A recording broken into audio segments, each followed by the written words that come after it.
Halo guys, welcome back to my channel.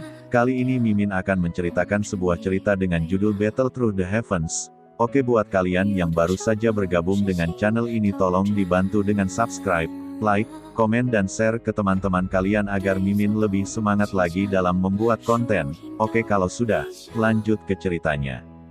Untuk mencapai 4 Duan Qi dalam setengah bulan dan kemudian 5 Duan Qi dalam 1,5 bulan lagi. Kecepatan luar biasa ini tidak mungkin bahkan untuk Xiao Yan tua. Meskipun pada level yang lebih tinggi, meningkatkan Duan Qi seseorang menjadi semakin sulit. Melihat kecepatan di mana Xiao Yan meningkat, seharusnya tidak menjadi masalah baginya untuk mencapai 7 Duan Qi tahun depan. Tentu saja, ini dengan asumsi bahwa Xiao Yan memiliki cukup Foundation Elixir, atau yang lain, Xiao Yan pasti akan mati di bawah pukulan keras yang dia alami setiap hari sebelum mencapai 7 Duan Qi. Lagi pula, tanpa yayasan elixir, tubuh lemah Xiao Yan tidak akan pernah mampu menahan efek berbahaya dari darah yang tersumbat dan dia akan mati. Karena itu, yang perlu dilakukan Xiao Yan saat ini adalah membeli lebih banyak bahan untuk Foundation Elixir. Meski terdengar sangat mudah, Xiao Yan memiliki sedikit masalah. Dia bangkrut, duduk di tempat tidurnya. Xiao Yan tertawa pahit. Dia tidak pernah berpikir bahwa dia akan berada dalam situasi yang canggung karena uang. Sambil menghitung, dari terakhir kali, saya masih memiliki 900 koin emas, tetapi dengan hanya begitu banyak uang, membeli bahan kelas yang sama seperti terakhir kali tidak akan terjadi. Mendukung dagunya, mata Xiao Yan berputar cepat. Tiba-tiba, dia bertanya, "Guru, untuk bluegrass ungu bunga cuci tulang, bisakah kita menggunakan batang yang lebih muda?" "Tentu, tapi kemudian efeknya akan jauh lebih lemah dan Foundation Elixir yang telah aku sempurnakan disesuaikan untukmu." Mengedipkan matanya, Xiao Yan tersenyum, "Tidak masalah, mari kita gunakan bahan kelas terburuk kali ini." Nilai terburuk, maka efeknya akan mengerikan dan Anda akan membutuhkan setidaknya setengah tahun untuk sampai ke Duan Qi berikutnya. Suara Yao Lao menunjukkan ketidaksenangannya. Dia mungkin mengerutkan alisnya sekarang. Tidak punya cukup uang, pinjam dari gadis itu lagi. Dengan latar belakangnya, bahkan beberapa 10.000 koin emas akan menjadi masalah kecil. Mengambil langkah mundur, kamu bisa meminjam dari ayahmu. Mengapa kamu harus menurunkan efektivitas elixir dan memperlambat kecepatan latihanmu? Mendengar saran Yao Lao, Xiao Yan menggelengkan kepalanya. Anggap saja sebagai harga diri saya menghentikan saya dari melakukannya. Bagaimana saya bisa terus meminjam uang dari seorang gadis? Adapun ayah saya telah menghindarinya selama 2 bulan sekarang, dan jika dia ingin tahu mengapa saya menginginkan uang, maka tidakkah saya harus mengekspos Anda? Tunggu, Guru, Foundation Elixir ini, dapatkah orang lain memperbaiki atau membuatnya? Tiba-tiba memikirkan sesuatu, alis Xiao Yan melonjak dan dia buru-buru bertanya. "Hehe, bocah, di daratan Douqi, ada banyak tumbuhan dan di dalam tumbuhan ini, kamu harus menemukan kombinasi yang menenangkan energi kekerasan di dalam monster cores dan memperbaikinya sehingga seseorang dapat menyerapnya.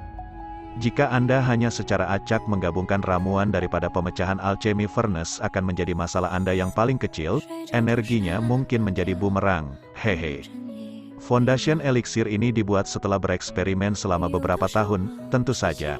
Mungkin ada seseorang yang juga menemukan cara membuatnya dengan keberuntungan, tetapi kemungkinan itu terjadi hampir tidak ada.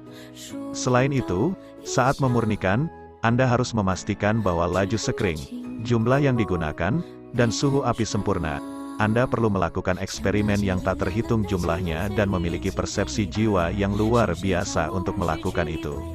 Atau yang lain, menurut Anda mengapa setiap alkemis membutuhkan seorang guru? Untuk menjadi alkemis yang kuat tidak mungkin tanpa seorang guru yang membimbing Anda. Hanya waktu yang Anda habiskan untuk mencoba berbagai kombinasi herbal akan menghabiskan seluruh hidup Anda. Oleh karena itu, saya tidak dapat memasukkan seluruh Douqi daratan, tetapi setidaknya untuk Kekaisaran Jiama, tidak ada orang lain yang membuat yayasan elixir seperti milik saya. Pada titik ini, suara Yao Lao memasukkan sedikit kebanggaan. Terkejut dengan kerumitan dalam Foundation Elixir yang tampaknya sederhana, Xiao Yan secara naluriah menjilat bibirnya. Ketika dia melihat ramuan pemurnian Yao Lao, semuanya tampak sangat sederhana, tetapi sekarang dengan penjelasan Yao Lao, dia menyadari bahwa seni alkimia tidak sesederhana yang dia lihat. Dunia alkimia pasti sangat besar dan misterius.